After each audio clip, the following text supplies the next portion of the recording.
Now some breaking news in the past hour. The ethnic Armenian leadership in the disputed territory of Nagorno-Karabakh has announced a ceasefire a day after Azerbaijan launched an offensive. It says the truce includes the complete disarmament of the local military and the withdrawal of any Armenian forces. Azerbaijan's military has been trying to take full control of the disputed territory. Before we go any further, a quick explainer about the background to what is going on. Nagorno-Karabakh, which lies in the mountainous South Caucasus region, is at the heart of one of the world's longest-running conflicts. The territory is recognized internationally as part of Azerbaijan, but large areas of it have been controlled by Armenians for 3 decades. Azerbaijan and Armenia fought a bloody war over the territory in the late 1980s as Russia, which previously oversaw both countries as part of the USSR, has previously sent in peacekeepers, but fears of fresh violence came when Azerbaijan mounted an effective blockade of a vital route into the enclave in December 2022. Let's get more on this now with our correspondent Interplesi Rayhan Dimitri. Rehan, welcome to you. Tell us more about this ceasefire. The reports just coming in. Well, what a quite rapid development of this story, Samantha. So in the last hour, we've heard that Azerbaijan and the ethnic Armenian leadership of Nagorno-Karabakh, they have reached the ceasefire agreement that was mediated by Russian peacekeepers that are stationed in Nagorno-Karabakh, and there are 3 points in this ceasefire agreement. The first one is that Nagorno-Karabakh leadership has agreed to disarm and up.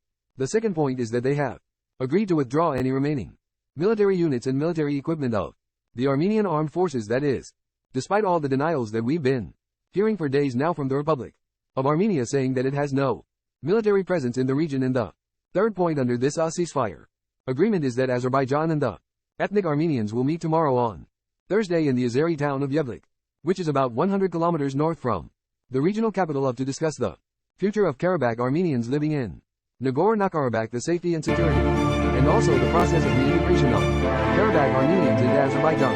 Rayhan, just put this into context for us. Given this conflict has gone on for so many decades, just how significant do you think this development is?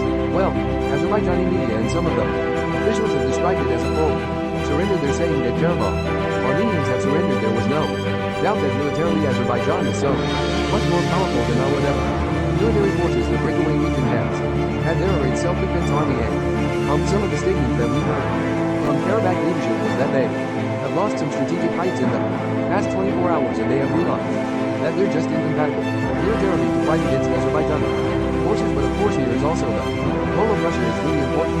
Russia mediated this agreement, although, as I understand for now, even though it just happened within the past hour, the leadership of the Republic of Armenia was not part of these negotiations between ethnic Armenians of Karabakh and the Republic of Azerbaijan. So it's quite a significant development, at least it means that there won't be more casualties among the civilian population. But of course the situation is extremely difficult for ethnic Armenians. The process of reintegration, we're talking about decades of conflict and hatred that was fostered between these two nations, and this process of reintegration indeed will be extremely difficult. Right, Dimitri and Dimitri, thank you.